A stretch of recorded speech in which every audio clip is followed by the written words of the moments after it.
E hoje nós vamos abordar um pouquinho do assunto de parafusos de movimento. Um elemento tão importante para nós, engenheiros mecânicos, porque toda, ou melhor, muita da transmissão de movimento que ocorre entre máquinas, ela é realizada pelos parafusos de movimento. Aqui eu coloquei na figura alguns tipos de parafuso, alguns fusos, né? Corriqueiramente a gente acaba chamando tudo isso de fusos, né? Os fusos das máquinas, né? Que são compostos por um parafuso, né? E por uma porca que transmite o movimento. O parafuso, ele acaba girando, a porca está acoplado à mesa de uma máquina, alguma coisa assim, e ela é fixa, e em função de estar fixa, o movimento do parafuso acaba promovendo um movimento de translação, né, da porca, e esse movimento faz com que ocorra o movimento de uma parte da máquina, o movimento de translação. Então, há vários tipos de parafusos, tá? Aqui eu coloquei uns aí que estão disponíveis aí nos sites aí da China, né? Ó, esses aqui, ó, a gente pode acabar comprando esses parafusos e usar nas nossas máquinas. A gente compra o parafuso, compra a porca, né? Aqui nós temos alguns parafusos de macacos mecânicos, tá?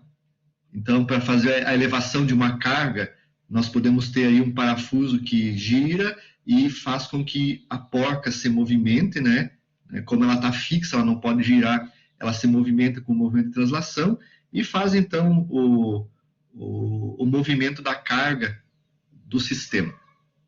É muito comum a gente aplicar isso em máquinas, e aí nós podemos ter, então, diversos tipos de fusos. Ó, isso aqui é um fuso que a gente acaba comprando todo esse módulo pronto, mas a gente pode fabricar ele em partes, certo? E comprar as partes individuais e ir montando na nossa máquina, tá? Existem as guias da máquina e existe o fuso, então, que gira e faz com que a porca, então, se movimente de um sentido para outro. O mais comum que nós temos aqui na nossa região, não sei se esse aqui exatamente é um parafuso da Elevacar, mas nós temos o sistema de cargas do Elevacar, né, para fazer o içamento de um veículo. Então, ele tradicionalmente, ele é por fuso, então o fuso gira e movimenta, então, uma porca, um sistema, movimenta uma porca, e isso faz com que o veículo seja erguido ou baixado, né, içado, né, e movimenta, então, essa carga que é o veículo, movimenta na vertical, tá?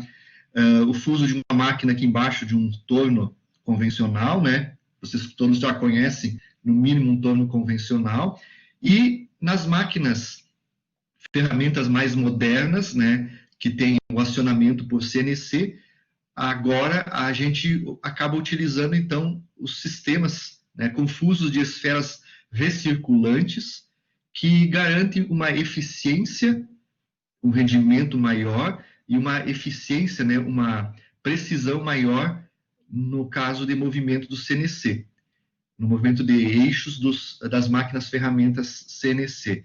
Então, hoje é muito utilizado, mas é claro, comparando com um fuso simples do torno, o fuso lá da máquina CNC vai ter um custo bem mais elevado, né, para garantir uma precisão e um alto rendimento.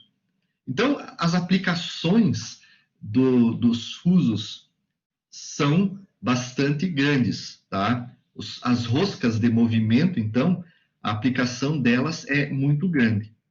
E o objetivo, então, da nossa aula é identificar essa terminologia de parafuso de movimento, identificar os tipos de roscas que são aplicadas nos parafusos de movimento, analisar as forças, potências e torque no acionamento de um parafuso de movimento, porque eu preciso saber no projeto de uma máquina, em função da força que eu preciso desenvolver na porca, qual é a força e o torque que eu preciso aplicar no motor elétrico para girar o parafuso, verificar condições de autotravamento.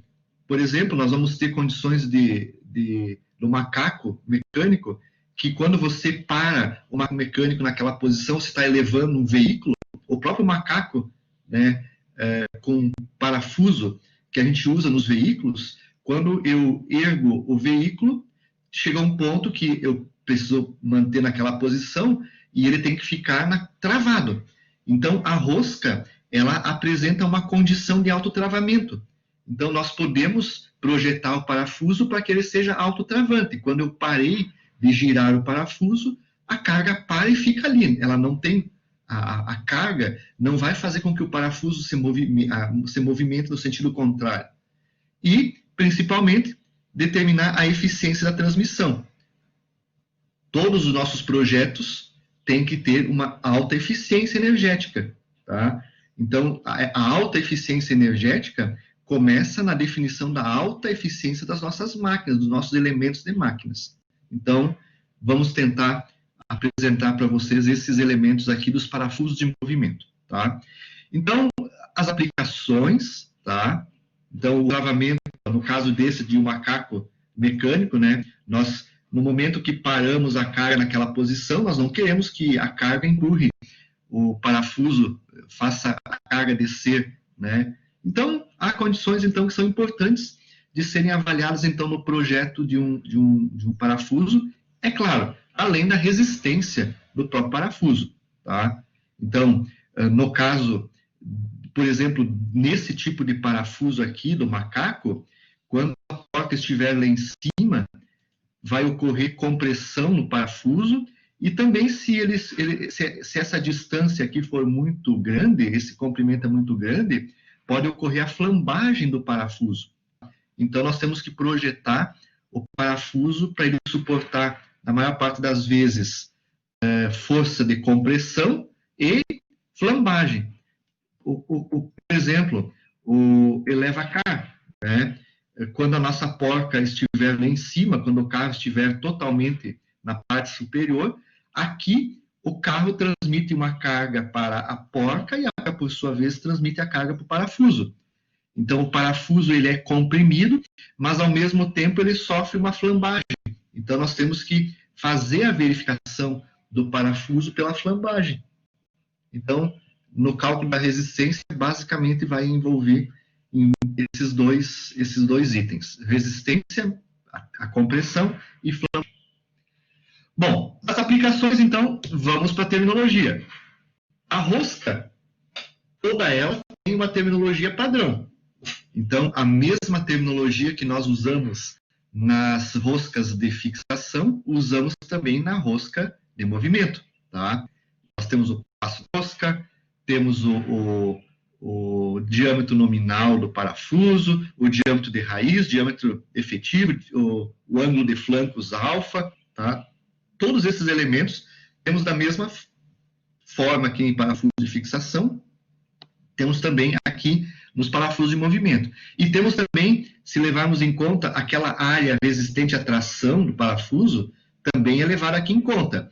Lembram que nos parafusos de fixação, se nós pegarmos o diâmetro médio entre o diâmetro D1 e o diâmetro D2, dá um diâmetro médio aqui, né? Esse diâmetro médio, ele é o diâmetro que melhor representa,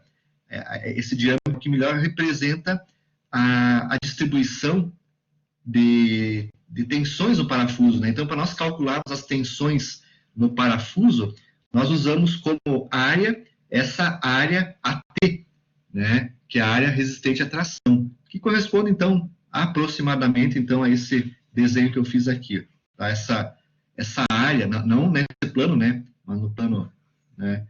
Nesse plano aqui, né? Essa área, então, corresponde à área resistente à tração, que é usada, então, no cálculo das tensões no parafuso. Ok? Então, também isso vai estar aplicado, então, aos parafusos. Os tipos de rosca que nós usamos nos parafusos não são as mesmas do parafuso de fixação.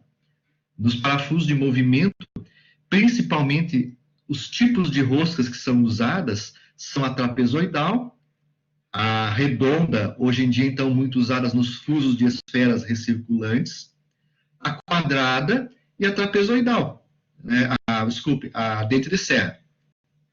Cada uma delas, né, ela é aplicada em uma certa situação. A rosca trapezoidal talvez seja uma das mais utilizadas em máquinas convencionais, tá? Ela realmente é trapezoidal, é como se fosse um trapézio aqui, trapezoidal, tá? E ela, então, permite a transmissão de movimento suave e é talvez a mais comum de ser usada nas máquinas convencionais.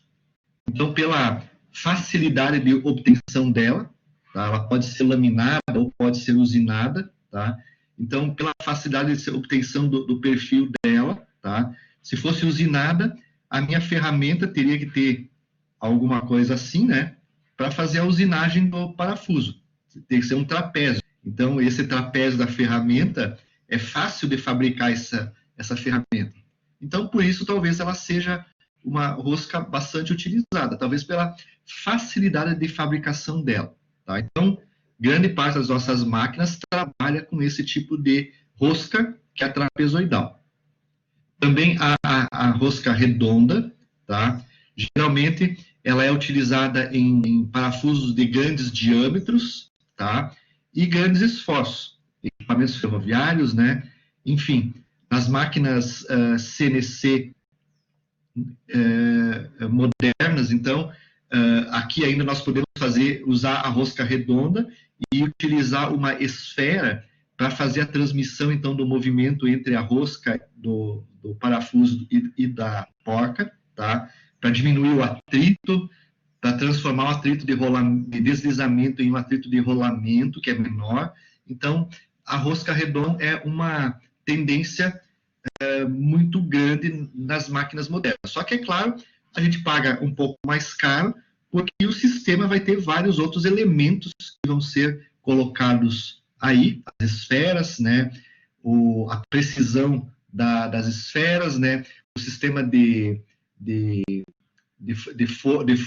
pré-carga na esfera para eliminar folgas e assim por diante, no uso de um sistema com esferas recirculantes. Também, então, atualmente a tendência de uso é muito grande, tá? Desde pequenas transmissões até grandes transmissões. A rosca quadrada, então, ela é usada geralmente em prensas e morsas, então ela não é mais trapezoidal e o filete dela, então, é um filete quadrado, tá? Bastante também utilizado em alguns tipos de máquinas, tá? Em máquinas que sofrem grandes esforços e choques em ambos os sentidos, né? Em ambos os sentidos, o movimento se dá em sentidos com bastante choque, então se prefere então o uso da rosca quadrada, ok? Há também a rosca dente de serra, que é uma rosca um pouco mais especial, tá? E ela suporta um carregamento bastante grande, principalmente num sentido. Então, ela é inclinada aqui, ó, o filete, ele sofre essa inclinação aqui, certo? E aí, então, ele suporta mais cargas nesse sentido. Quando a carga externa age nesse sentido, a inclinação aqui do filete, nesse sentido aqui atrás, né? Ela dá maior resistência a esse filete, tá? Então, quando eu tenho forças em um grande sentido, num único sentido, geralmente trabalhando só num sentido, né? Eu prefiro, então, usar a dente de serra, tá? Torna um pouquinho mais difícil a fabricação, a ferramenta já vai ter que ter toda uma condição especial de formato, né? Já um pouco diferente para poder usinar, mas em alguns casos, né, se ela for usinada, né? Em alguns casos ela é importante. E hoje em dia a gente compra tudo isso, né? Em metro, né? Tem empresas especializadas que acabam vendendo o fuso em metros, né? A gente só define assim, eu quero um fuso de tantos milímetros de diâmetro nominal, tipo de rosca dentro de serra, eu quero ela com 1 metro e com as extremidades já usinadas, e eu compro tudo isso pronto, tá? Às vezes não vai ser na nossa empresa todo esse aparato para fazer a rosca, né, fazer o parafuso, mas se for necessário, a gente tendo um torno bom e um operador do torno, um torneiro bom, a gente consegue fazer também sem problemas nenhum. Mas é muito comum também a gente fazer isso nas empresas da gente, em casa aqui, né, nas empresas de casa também fazer esse tipo de rosca aqui, todas elas, tá? Então, qualquer bom técnico em mecânica aí do Senai, né, eles vão saber fazer as roscas, né, com a maior facilidade possível, ok? Nossa função de engenheiro é aplicar essas roscas nas máquinas, né, dimensionar elas adequadamente em função das forças que a máquina vai transmitir, tá? E fazer um projeto com eficiência, tá? Então, escolher o tipo de motor que vai ser utilizado, a potência do motor e assim por diante.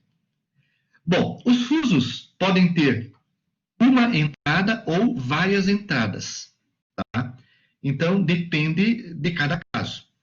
Então, o fuso aqui, ó, esse fuso aqui, a princípio, é uma rosca trapezoidal, que dá para enxergar aqui, praticamente uma rosca trapezoidal, tá? E nesse parafuso, ele é apenas uma entrada, ó, então, é só um filete contínuo, né? Tem uma entrada e todo esse filete, todos esses filetes são únicos, é um filete só. Então, ele tem uma entrada somente. Eu posso ter duas entradas ou dois filetes independentes, né? Então, por exemplo, ó, esse primeiro aqui, ó, é um filete, ó. Então, ele dá uma volta completa, e vem para cá. Esse é o filete que eu comecei lá na frente. Ele dá uma volta completa, né? E vem para cá. Opa, pulei um, né? O último não vale, né? Esse aqui não vale. Ele sempre dá uma volta completa, ó, mas praticamente ele anda 2 passos, né? E esse outro filete aqui, ó, esse outro filete também, ele começa nessa parte aqui, ó, começa aqui, ó, dá uma volta completa lá por trás e continua aqui na frente, ó, tá? Então, nesse caso, ó, o passo sempre é a distância consecutiva entre dois filetes, tá? Mesmo que sejam diferentes, isso sempre vai ser o passo. Mas o percurso, ó, se a porca der uma volta completa, a porca vai se movimentar de L. Esse é o comprimento de movimento da porca se ela der uma volta completa. Então, ela anda o dobro do que anda um parafuso de uma entrada. Se fosse o parafuso de uma entrada, um giro completo da porca faz ela avançar de L, que é o passo. Se eu tenho um parafuso de 2 entradas, um giro completo, uma volta completa da porca, faz ela avançar 2 vezes o passo. 2 vezes o passo. E assim por diante, ó. Se eu tenho um parafuso de 3 entradas, ó, tá aqui, uma das entradas está aqui, ó, tá? E as outras 2 estão aqui, são independentes, tá? O passo continua sendo a distância consecutiva entre 2 filetes, mesmo que diferentes, e o percurso da porca é 3 vezes o passo, né? Aqui é 2 vezes o passo, e aqui o L é 1 vez o passo. Então, a porca anda mais rápido à medida que, para a mesma rotação do parafuso, para a mesma rotação N do parafuso, né, a porca anda mais rápido quanto mais entradas ela tiver. Então, ela se movimenta mais rápido de acordo com o número de entradas. Então, são os parafusos de 1, 2, 3 entradas, né, tradicionalmente utilizados aí, tá? Esses parafusos que o pessoal tem usado nas impressoras, que a gente acaba comprando lá da China, eu tenho alguns que eu comprei aqui para fazer um torno CNC, e um torno com uma impressora 3D junto, tá? Esses parafusos, por exemplo, têm 3 entradas, tá? Então, à medida que eu faço o movimento do fuso, ele anda, é rosca trapezoidal, eu faço o movimento do fuso e o parafuso ele anda 3 vezes, né? A velocidade do parafuso, o deslocamento dele em uma volta completa é proporcional a 3 vezes o passo do parafuso. O passo é 8 milímetros, não, o passo eu não me lembro agora qual que é o passo deles, né? Tem um passo, então é só multiplicar pelo passo e acha o movimento da porca em uma rotação do parafuso. Aqui nós temos a rosca A. Essa aqui é um padrão de rosca trapezoidal americano, tá? Essa aqui é uma rosca trapezoidal. Então, quando a gente fala na rosca trapezoidal Acme, ou rosca Acme, ela é uma trapezoidal com padrão americano. Então, é muito empregada, né, nas nossas máquinas, né, americano, padrão americano. Então, essa rosca aí é o padrão americano, né, de rosca, certo? E esse padrão é bastante utilizado, né? Mas eu, como engenheiro mecânico, né, eu preferiria, ao invés de utilizar o padrão Acme, utilizar o padrão, né? Esse Acme, todo o padrão é em polegada, né? Tudo isso é padrão americano em polegada. Passo de dimensões todas em polegada, né? Ok? Eu preferiria usar a rosca trapezoidal, padrão nacional. Trapezoidal, padrão, né, milímetro. Tá? Então, se nós estamos aqui no Brasil fazendo os projetos, podemos até utilizar essa aqui pela de compra e importação, talvez, dos sistemas, né? Mas hoje a gente usa tudo no sistema milímetro, tá? Essa rosca, então, ela é bastante conhecida, vocês vão enxergar muito o termo Acme, é trapezoidal, e ela possui, então, algumas dimensões, então, tá? Esses são os padrões da rosca, os diâmetros nominais padronizados, ó, 1/4 de polegada, 5/16, ó, 1 polegada, e assim vai, tá? E para cada um desses padrões aqui, ó, existe o passo da rosca, que ele é dado em filetes ou fios por polegada, né? Nós temos a área resistente à tração em polegada quadrada, tá? E a área resistente ao corte, que geralmente é aquela área do diâmetro de raiz. Tudo também em polegada ao quadrado aqui, tá? No caso, o passo dela é em filetes por polegada. Nós pegamos o paquímetro, abrimos o paquímetro em 1 polegada, né? Abrimos ele em 1 polegada, né? E contamos aqui 1 polegada. Abrimos o paquímetro em 1 polegada e contamos quantos fios tem, né, em 1 polegada. Então, o padrão aqui, ó, é em torno de, veja aqui, a rosca de 1 polegada de diâmetro nominal tem 5 fios, 5 filetes por polegada. Tá? Então, é a forma de trabalhar com o passo da rosca Acme, das roscas americanas. A gente abre o paquímetro em 1 polegada e conta o número de filetes que tem aí. Isso é o passo, então, da rosca de acordo com a CME. Se fosse em milímetro, é a distância entre um filete e outro dada em milímetros. Ok? Bom, algumas propriedades, então, da rosca Acme. Tem as tabelas também da ISO, da DIN, que apresentam as dimensões da rosca trapezoidal, da rosca quadrada, redonda, né, a dente de serra, tá? Tudo isso é padronizado. Essas dimensões, passos e áreas são todas padronizadas de acordo com a norma que a gente vai utilizar. Mas o que não está nas normas é algum entendimento com relação à transmissão de esforço, que geralmente estão nos livros de elementos de máquinas. Só para nós entendermos um pouquinho, né, da transmissão de esforço sobre uma rosca, isso aqui é um parafuso, né? Vamos imaginar que esse aqui é um parafuso. Ele tem aqui uma entrada, no caso, né? Ele tem uma entrada, fechou? Possui o seu diâmetro, né, de flancos aqui, ó, o D2. Não é o diâmetro externo, né? A gente está analisando sempre o D2, tá? Ok?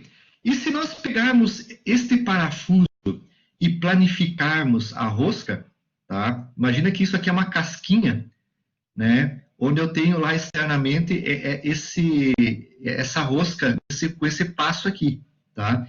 Se eu planificar essa casquinha externa, nós vamos identificar que a nossa rosca vai apresentar, né, ao longo do seu perímetro. Então, ó, se eu pegar o diâmetro e multiplicar por π, eu tenho o perímetro.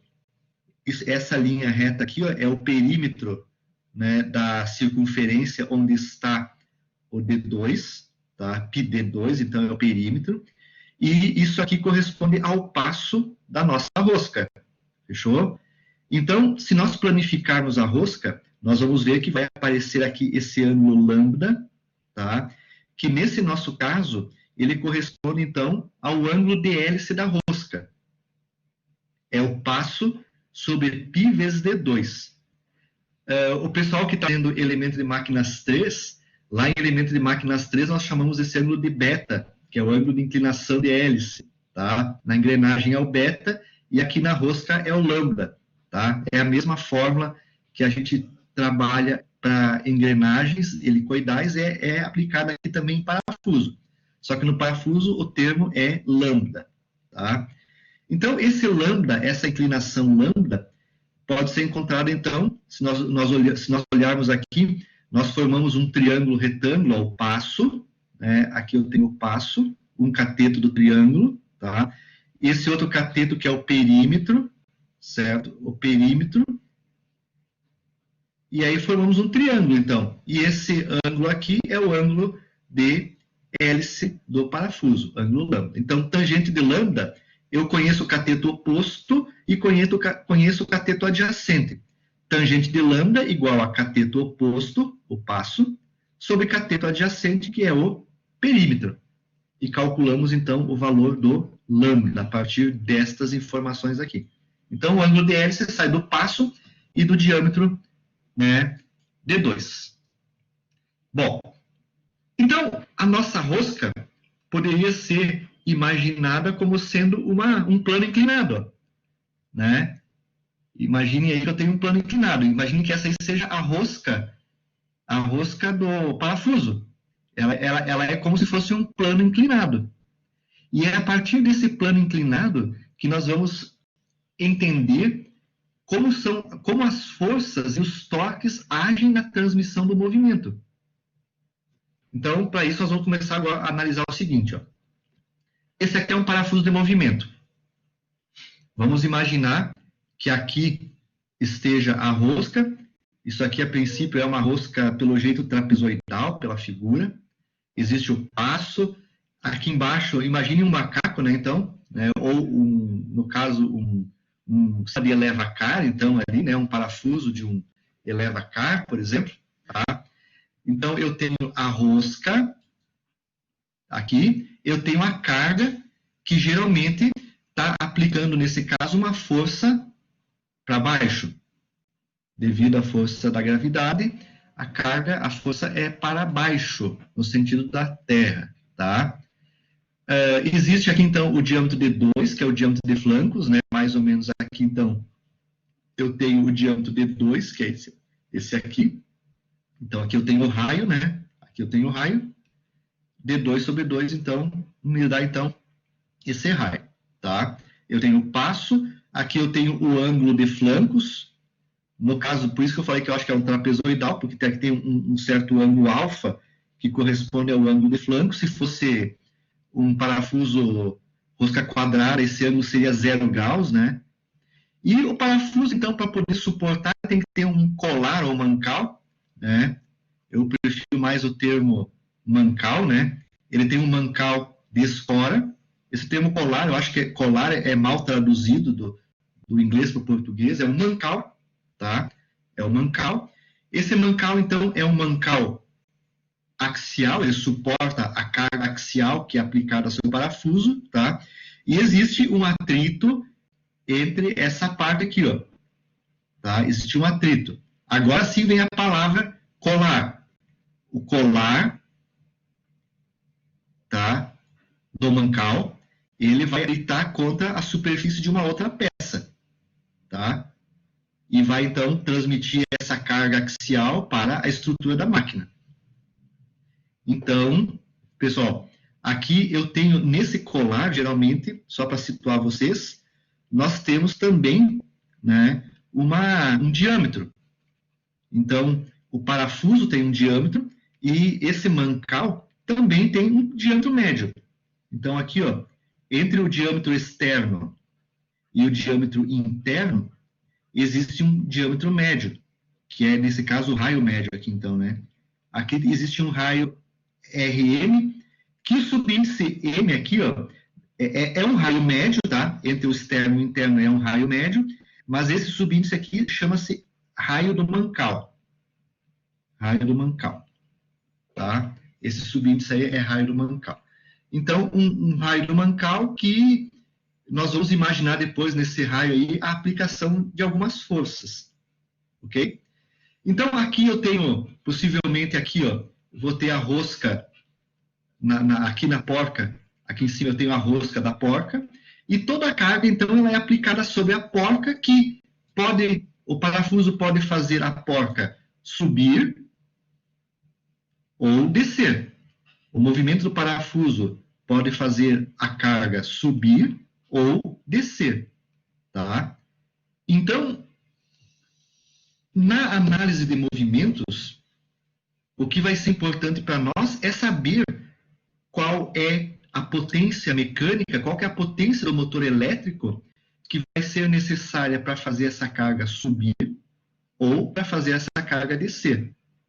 Para descer é um pouquinho mais fácil, né? Para subir é um pouquinho mais difícil. Então, possivelmente, para subir a carga, eu vou consumir mais potência do que para descer. Então, essa análise é a análise que a gente vai fazer agora para frente. Tentar entender como essa força P se transmite para o parafuso e como ela se transmite, então, lá para o motor elétrico. Tá? Então, é esse entendimento que a gente precisa ter. Tá? Existe atrito entre a rosca da porca e a rosca do parafuso.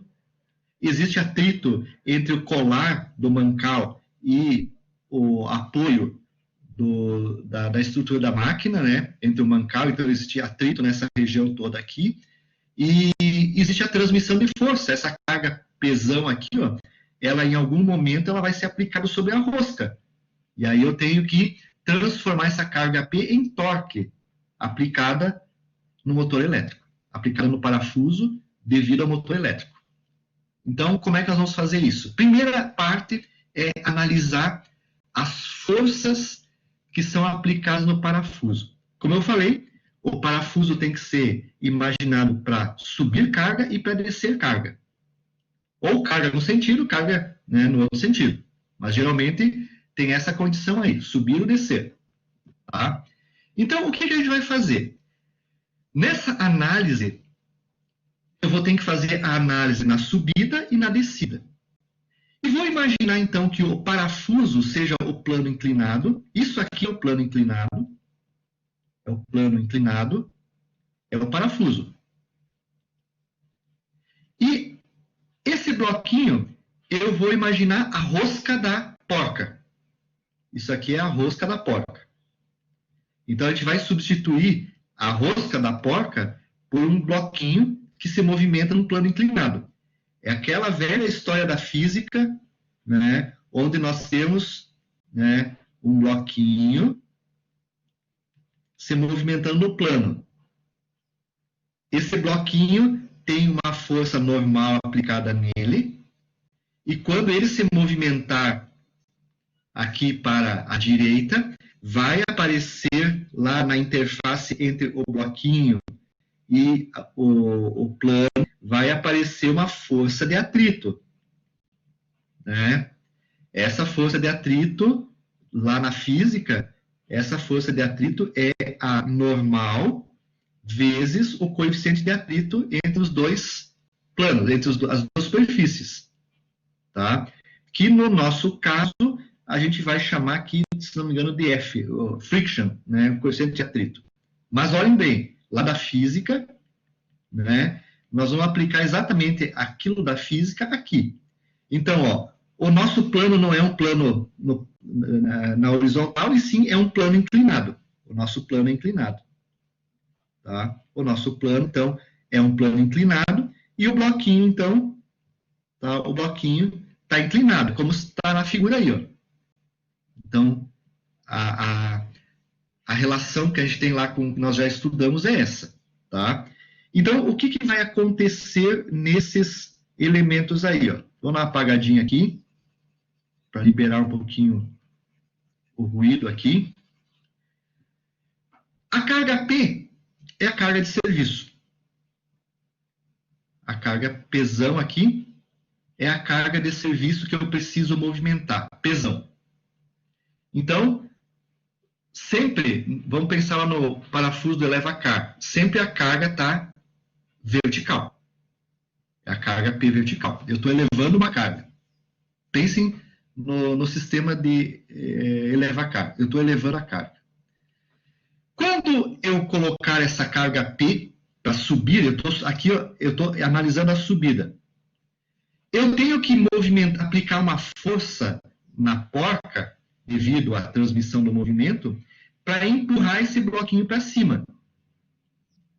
Só que essa força que eu aplico lá na rosca de giro, a força de giro que está girando, né?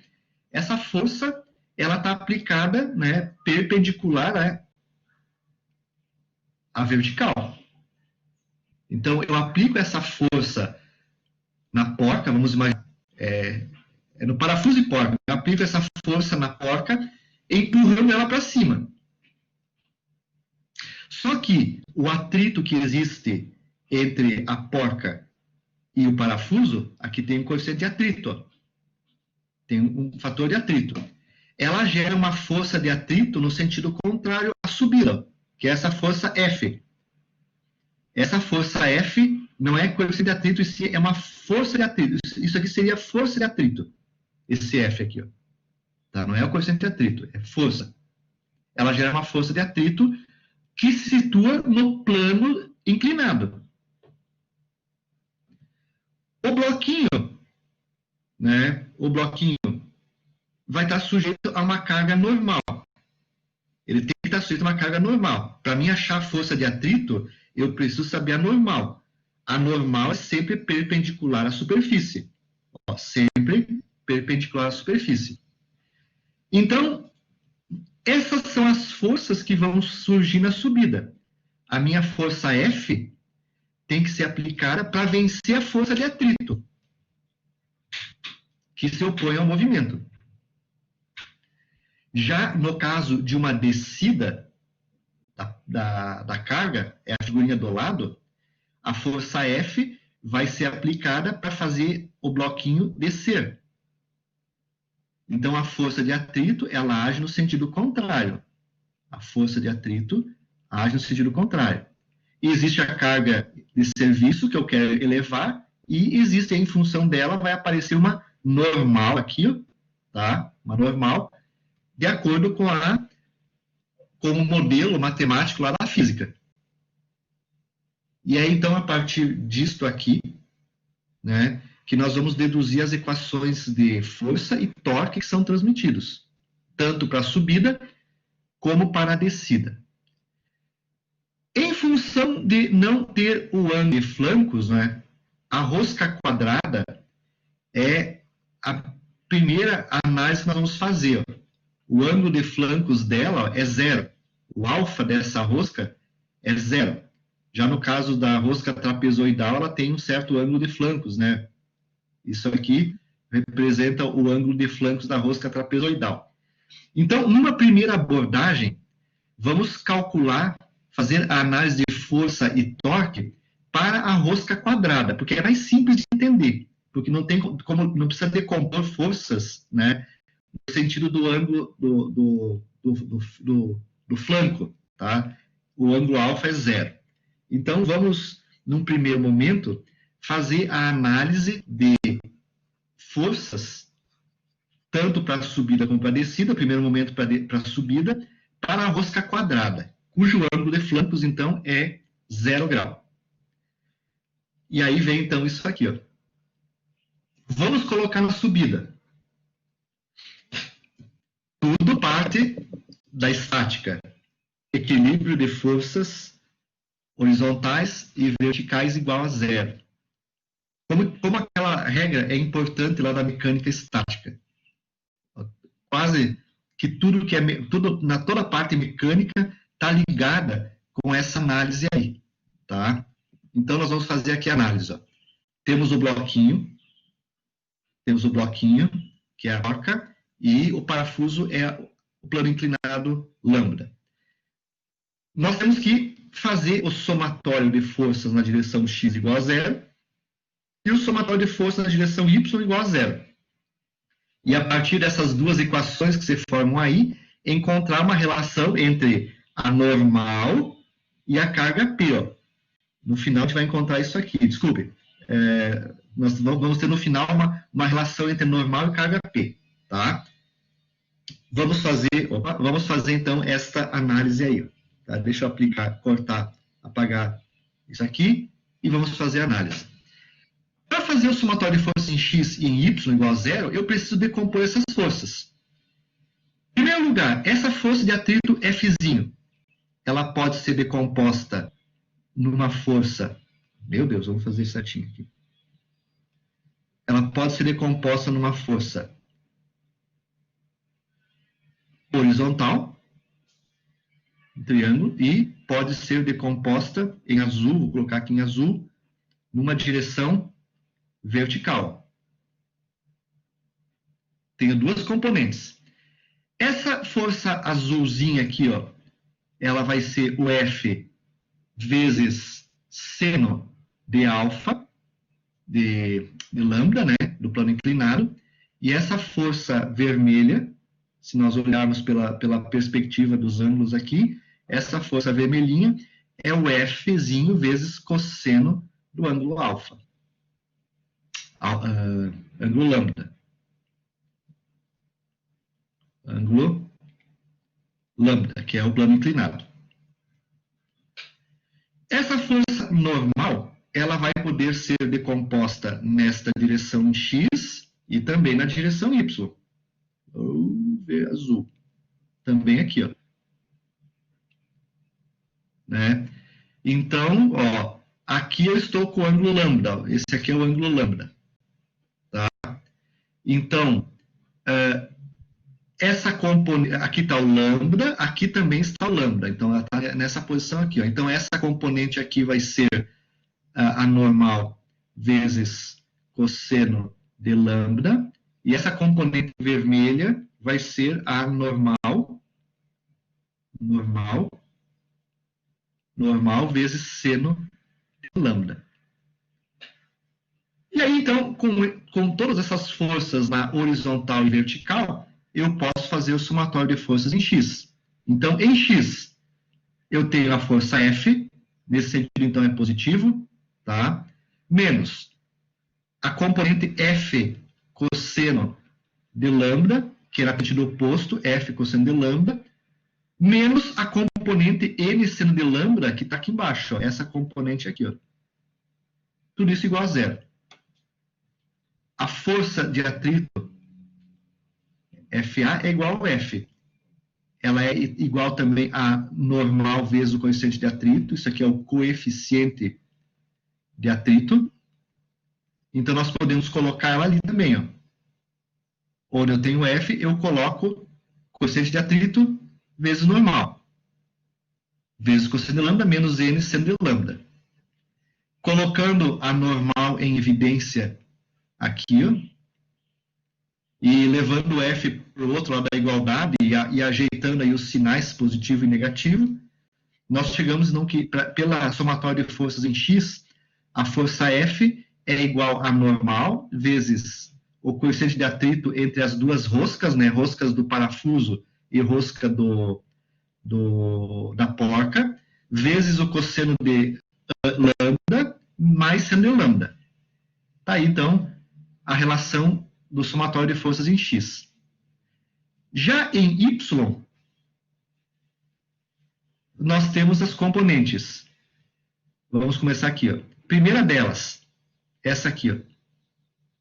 N cosseno de lambda. Primeira componente. Então, eu vou colocar a canetinha aqui para... Essa componente aqui é essa aqui. Ó, N cosseno de lambda. Então, para cima eu coloquei positivo, para baixo é negativo. Eu tenho essa componente aqui também, ó. Está no sentido contrário. Menos, então. Está para baixo, é menos F seno de lambda. E tem também a carga P que está para baixo, menos P. Tudo isso igual a zero. Coloco em evidência N cosseno de lambda. A força de atrito, eu coloco o μ vezes N, normal vezes coeficiente de atrito, é a força de atrito, vezes seno de lambda, menos P. Passo esses termos por tal da igualdade, coloco em evidência o N, né, ó, fica o quê? N é igual a P sobre cosseno de lambda menos Mi vezes seno de lambda. Cheguei, então, nesta expressão aqui para o N. E nesta expressão para o F. Ó. Então, essa expressão relaciona N e essa expressão relaciona P. Tem duas equações com duas incógnitas, P, N, o N e o F. São duas incógnitas, N e F. Como é que eu resolvo tudo isso? Substituo uma equação na outra.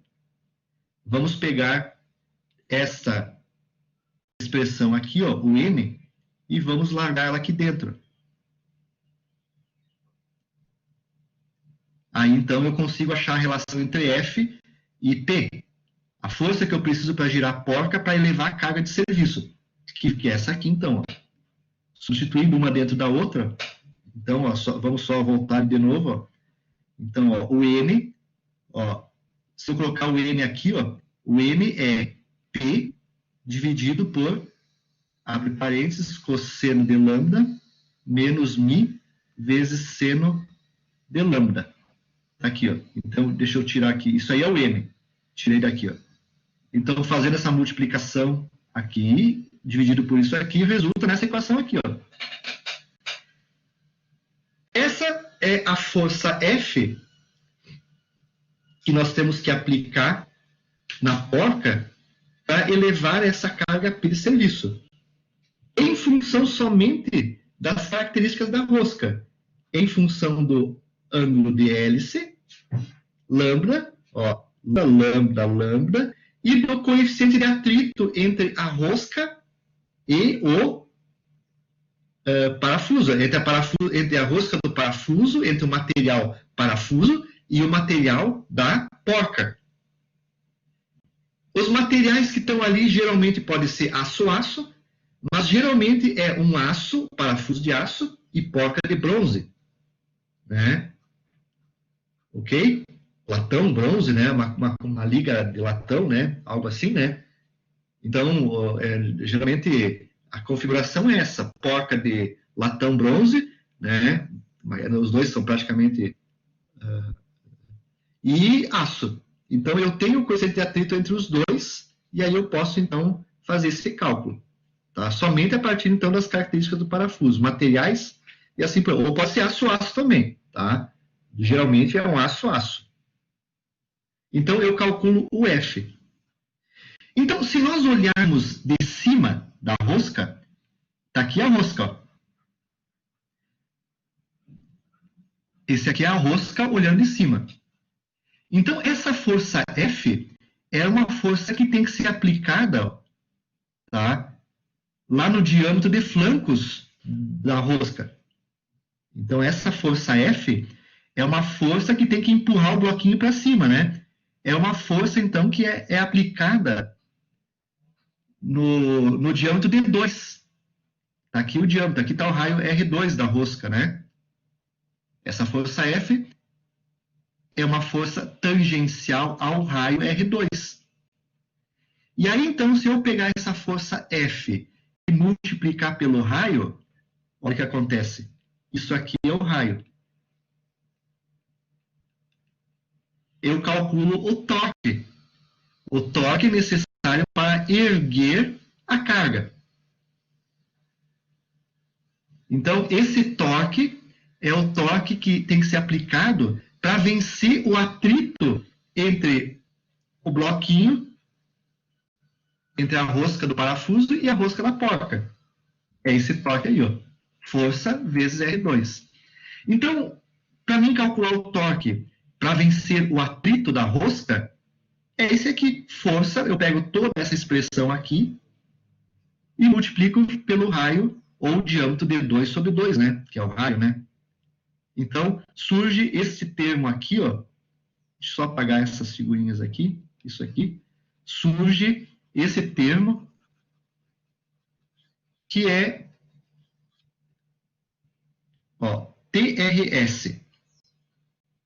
Esse TRS, o termo que o o Norton usa é rosca. Torque na rosca da subida. É esse aqui o termo. Subida. Para erguer a carga. Para subida da carga. Torque na rosca para subida da carga. Ele usa lá no Norton, se não me engano, ele usa o Tzinho. O T no Norton é thread, rosca.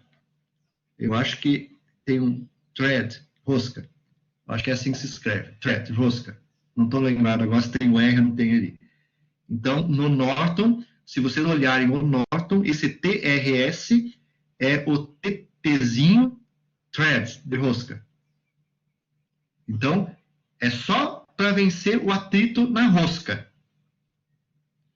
Só que o parafuso tem um outro atrito, que é o atrito no mancal. Aqui embaixo existe o atrito que vai ser gasto nesse movimento de rotação do colar em relação ao mancal. Então, o torque motor para fazer essa carga subir, ele tem que somar o torque na rosca, que é o TRS, mais o torque no mancal, TM. Torque no mancal. Bom, então vamos imaginar que eu tenho aqui a carga P. Vamos colocar em vermelho, para destacar aqui que tem coisa em azul aqui. Aqui eu tenho a carga P. Está aqui a carga P, que está agindo para baixo. Então, essa carga P, pessoal, ela está sendo aplicada aqui nessa região aqui, ó, do meu mancal. Vamos imaginar, então, ó, que essa carga P, só para fazer análise, ela esteja aplicada aqui, ó. Ela está distribuída ao longo de todo o perímetro do mancal. Mas só vamos colocar ela aqui, ó. P colocado aqui. Então, esse P colocado aqui é como se fosse, né, uma normal. Ó, aqui eu tenho a superfície de contato. Então, ó, vejam que essa carga P, ela está perpendicular a esse raio. Ó. Perpendicular ao raio. Só que tem um detalhe. Novamente, ó, o que vai acontecer é que essa carga P, no bloquinho de novo, ó, voltamos ao bloquinho da física. Esse P é como se fosse a normal aplicada pelo bloquinho em relação, ó, imagine esse bloquinho aqui, né? Ele está aplicando uma carga P nesse sentido aqui, ó. Agora, o bloquinho, em função do giro, imagina que isso aqui girar no sentido, nesse sentido, o bloquinho, ele está se deslocando para frente, em direção a vocês aqui do plano do vídeo. Então, nesse sentido aqui, ó,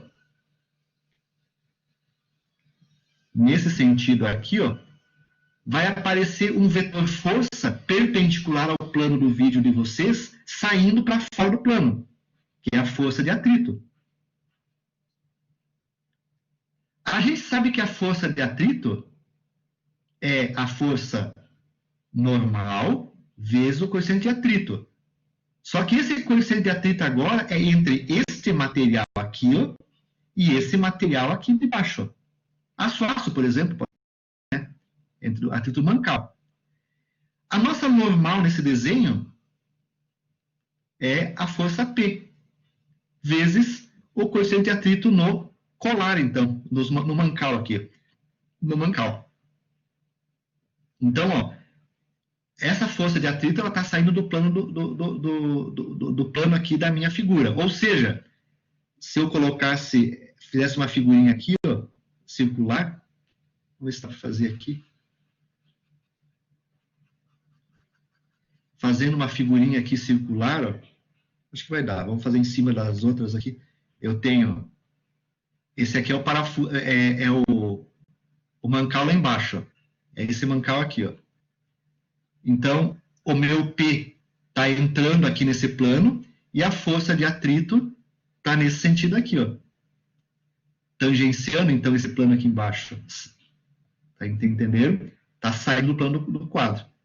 Se eu pegar essa força de atrito e multiplicar pelo raio, agora é o raio do mancal. Raio do mancal. É o diâmetro do mancal sobre 2. Eu tenho um torque. Força perpendicular a um raio, eu tenho torque.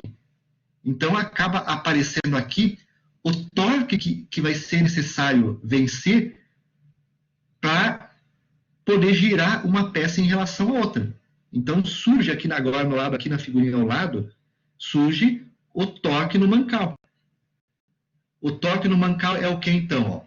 Ó? O μm vezes P é a força de atrito, que está, né, nesse sentido aqui, ou saindo do plano do slide aqui nessa figura, vezes o raio do mancal. Vezes o raio do mancal. Então, surge o torque que é necessário para vencer esse atrito. μm vezes P vezes D do mancal sobre 2. Está aí o segundo torque que o motor elétrico tem que aplicar para fazer a elevação da carga, para vencer o atrito no mancal.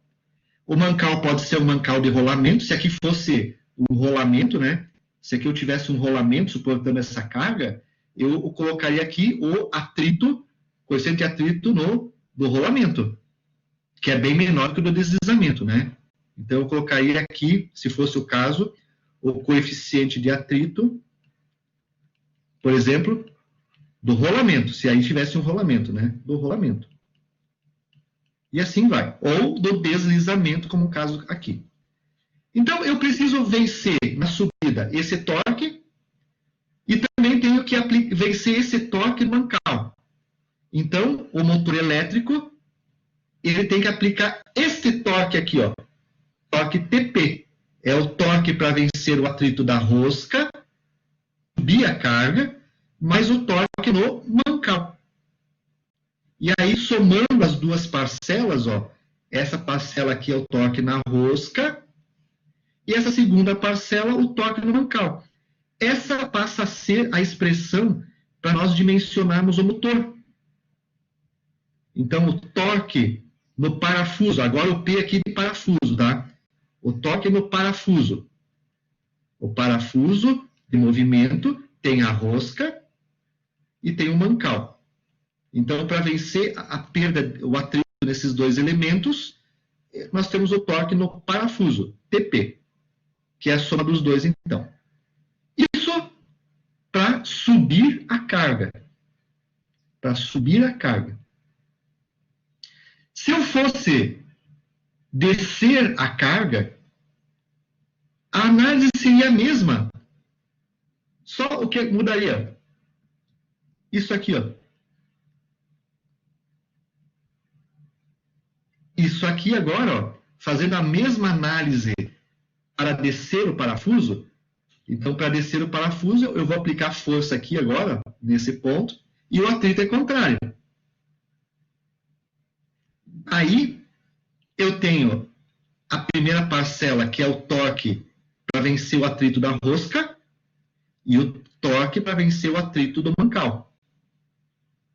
Na rosca, se nós fizermos o somatório de forças verticais e horizontais, ó, observe esses dois sinais aqui, ó. Vou voltar um slide para trás, ó. Aqui em cima é negativo e aqui é positivo, ó. Aqui em cima, então, para subir a carga é positivo e embaixo negativo. Só mudou esse sinal aí, tá? Quer dizer, só mudou o sinal, mas isso muda bastante coisa, ok? Então, da análise, esses sinais se modificam e, então, descer a carga, eu vou aplicar menos potência no parafuso aqui, ó. O P de parafuso aqui, ó, parafuso. O torque motor no parafuso é um pouquinho menor para descer do que para subir.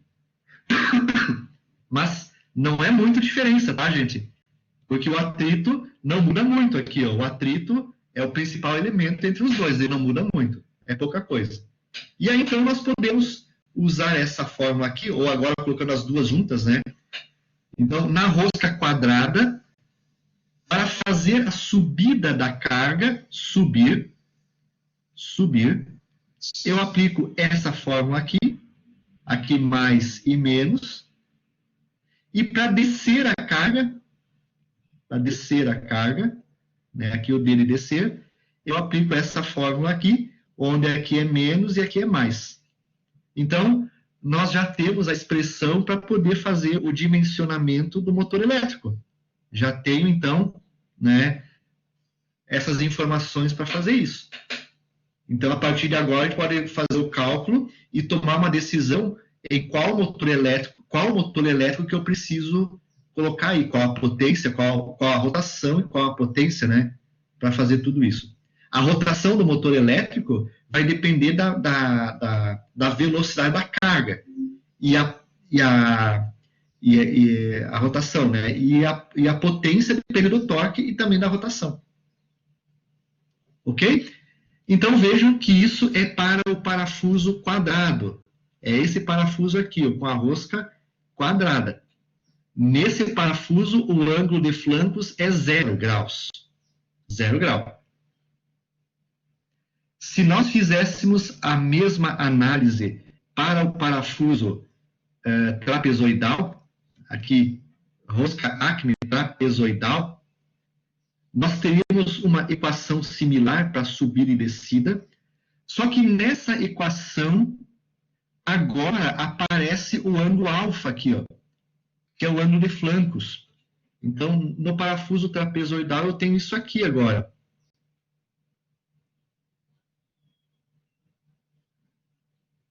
Então, esse ângulo aqui, ó, é o ângulo alfa, que está associado aqui, né, a essa inclinação aqui, ó, esse é o ângulo alfa. Então, em função desse ângulo alfa, vai ter agora forças decompostas em outros planos. Fechou? E aí vai aparecer este termo aqui, ó, cosseno de alfa, que é o cosseno do ângulo do ângulo alfa, que é o ângulo de flancos. Então vai surgir isso aqui, ó, que vai ser a única diferença que vai ter entre as equações da rosca quadrada e da rosca trapezoidal. Bom, tá ok? Se nós lubrificarmos tanto a rosca trapezoidal como a rosca quadrada, os coeficientes de atrito numa rosca lubrificada são aproximadamente, ó, em torno de 0,15, aço a aço. Uma pequena variação aí pode ser, então, 0,20 mais ou menos, né? O 0,10 varia nessa faixa aqui, ó. Mas, aproximadamente, a gente usa 0,15.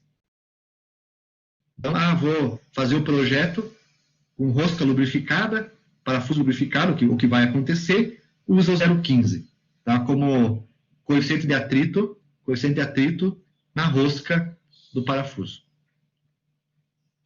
Então, essa é a análise de forças que são desenvolvidos nas roscas, tá? Então, a análise da rosca Acme, da trapezoidal, é a mesma da rosca quadrada, só vai aplicar, então, o ângulo de flancos aí nas decomposições de força. Ok? Bom, aqui eu coloquei o parafuso, não sei por que eu coloquei aqui, agora, não me lembro mais o que eu coloquei hoje de manhã, agora não me lembro por que eu coloquei isso aqui. Agora eu vou passar aqui. Condição de autotravamento. A condição do autotravamento de um parafuso é aquela condição que quando você para o motor elétrico, ou você para de girar a subida ou a descida, a carga fica ali onde que parou. A carga não tem condições de fazer o bloquinho descer sozinho, tá? Essa é a condição de autotravamento. Quando eu tenho autotravamento, está aqui o plano inclinado da rosca, certo? Quando eu tenho autotravamento, somente o atrito tem que ser suficiente para suportar a carga. Então, eu tenho a carga de serviço P, e o atrito aqui, ó, tem que garantir que esse bloquinho não desça. Na realidade, eu não vou aplicar nenhuma força F para fazer girar ele. A força F é 0. E se eu fizer a força F nessas expressões aqui, então, igual a 0, ou lá no começo, né, fazer igual a 0, eu tenho a condição de autotravamento. E a condição de autotravamento é bem simples. Tá? É bem simples. Para a rosca, de maneira geral, trapezoidal ou então a rosca quadrada, quando o coeficiente de atrito entre os dois materiais for maior do que o passo dividido por π vezes d2, e ainda, se for uma rosca trapezoidal, vezes cosseno do ângulo alfa, se essa condição maior ou igual acontecer, é a condição de autotravamento da rosca. Ou seja, quando eu paro, o atrito é suficiente para manter a carga na posição que ela ficou. Se acontecer o contrário, já não é mais autotravante. Ou seja, a carga vai fazer girar o parafuso e ele acaba descendo a carga. Fechou? No caso, quando eu tenho rosca quadrada, o alfa é igual a zero. 0 graus, né? Em rosca quadrada. O ângulo de flancos é 0 grau. E aí, então, isso aqui fica 1, certo? E a forma, então, fica μ tem que ser maior ou igual a passo sobre π vezes d2. Condição de autotravamento. Ou seja, o μ, o atrito, tem que ser maior do que a tangente do ângulo lambda.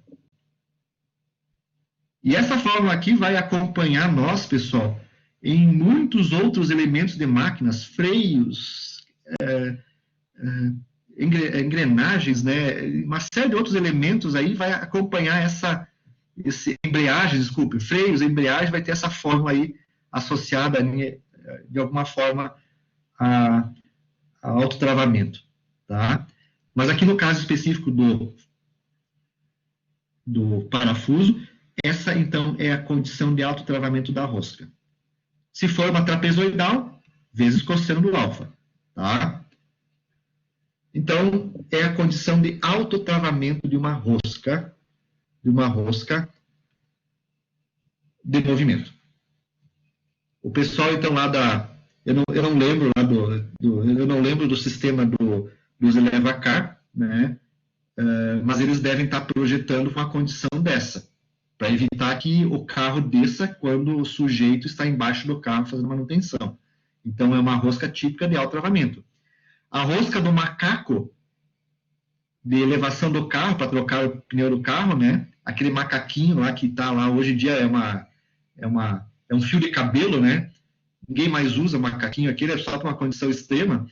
O parafuso ali é um parafusinho acho que de 8 milímetros de diâmetro, nem chega a isso, né?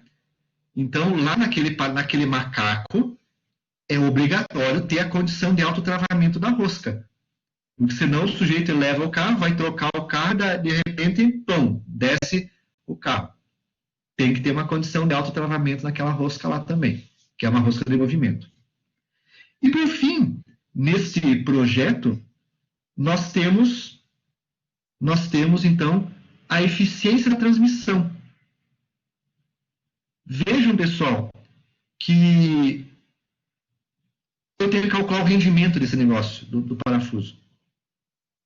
Então, quanto que eu perco de potência na transmissão? Então, essa perda de potência está associada com a eficiência da transmissão.